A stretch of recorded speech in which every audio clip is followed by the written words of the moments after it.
It's true. My dad did pass away today. He passed away this afternoon around 2 o'clock Midwestern time. And I'm just recording this video. Everybody's asleep right now and been reflecting a lot. And I think this video is to encourage people who maybe have gone through something hard, as similar as hard, losing a loved one. But just to tell you a little backstory, the reason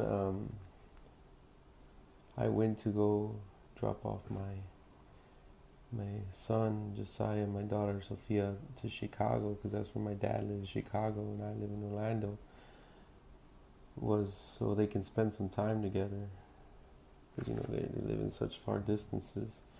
And I went on a Monday and Tuesday because my job does the days off at my job. So I dropped them. I flew out Monday and left Tuesday.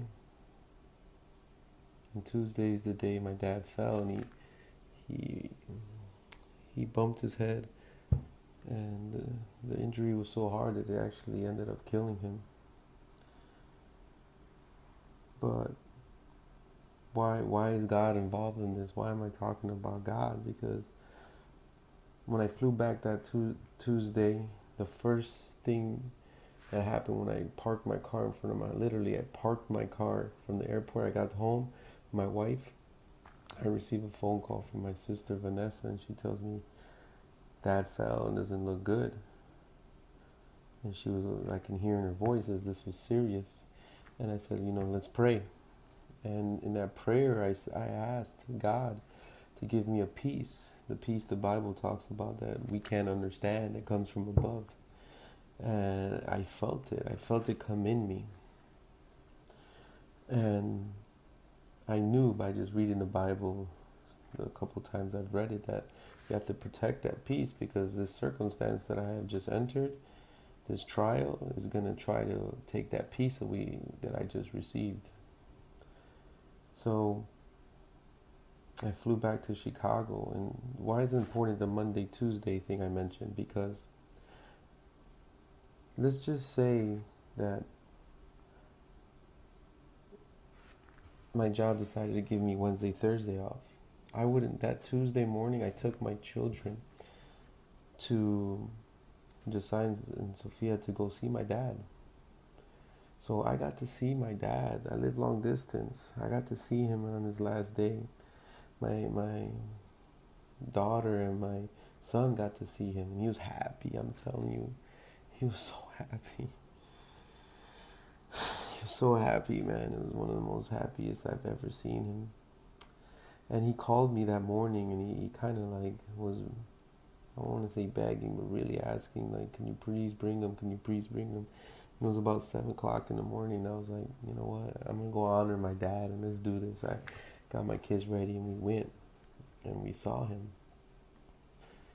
And this whole trip was actually because my son was breastfeeding till he was 3 years old, and all of a sudden he stopped breastfeeding.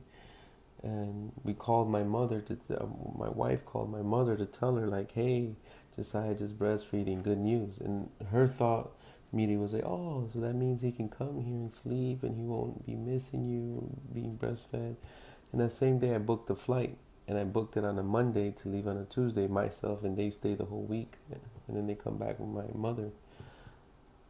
So already there, God was operating, because I feel like in Job 14:5 it says, that our days are numbered already since the beginning, and we can't exceed that limit that he's given us. So my dad's limit was coming, and God was already operating months ahead to make it a pleasurable, joyful, a good memory of my dad passing away. So yeah, that whole trip was planned because Josiah stopped breastfeeding. And it was on a Monday, Tuesday because of my job. And I got fired the week before that. So that was very bad. I liked my job. I was enjoying my job, and I was hoping to stay there, but I wasn't doing a good job. It was my fault. It wasn't the job's. and but it was okay because now I had time. Now that I think about it, to be here in one of the most hard moments for my family. I was here every step, every second. I slept every day at the hospital. I was next to my mother. I saw everything. I've been through a lot. I've seen a lot, and such a hard moment for a family, man. It's like, oof. I can't even cry right now. You're probably thinking, why isn't this guy crying? His dad just died, but I can't cry no more.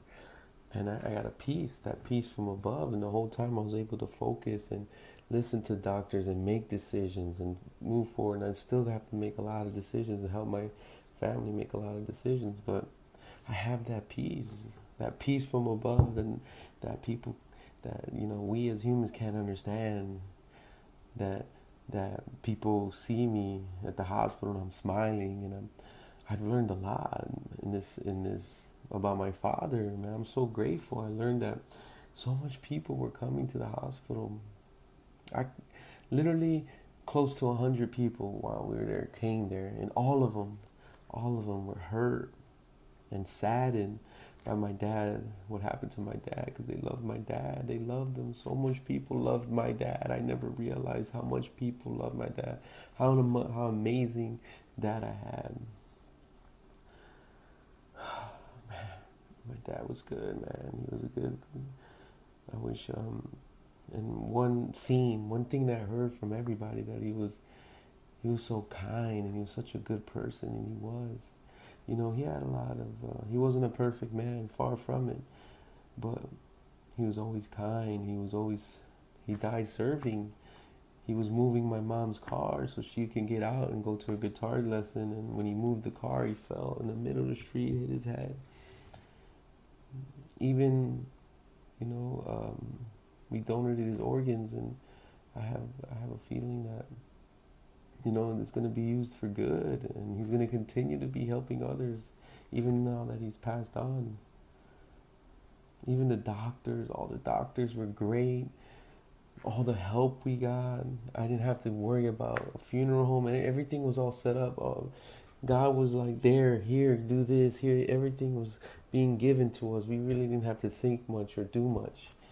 It was such a stress-free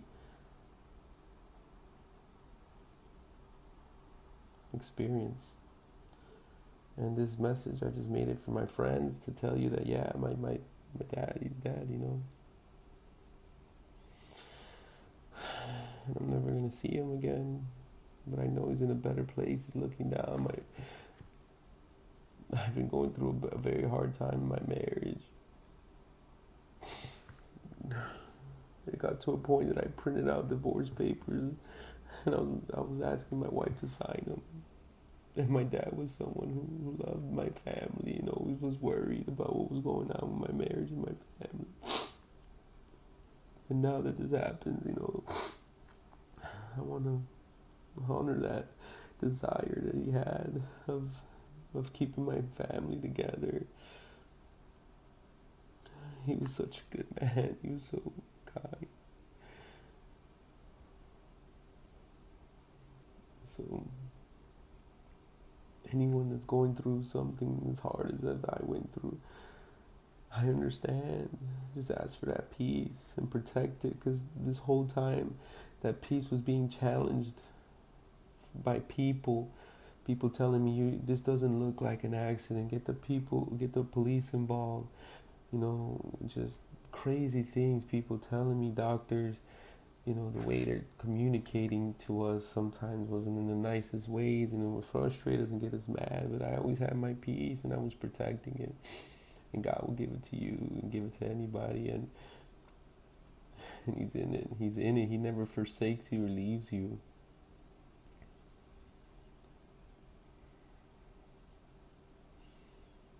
And I used to be an atheist. About 7 years ago, I didn't believe that none is God. I think there was all the same, and religious was BS, and I'm not even a religious man. I'm just a man that reads the Bible, enjoys reading it, sees a lot of the wisdom in it, and tries very, very little to apply the wisdom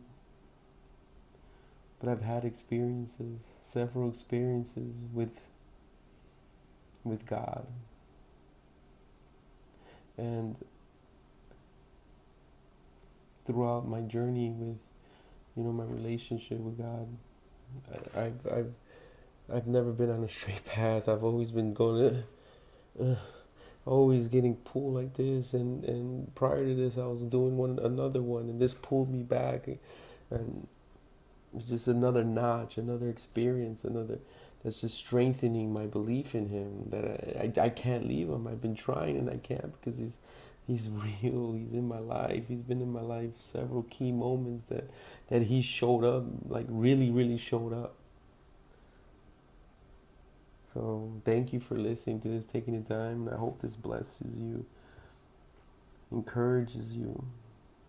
Anyone in a hard time,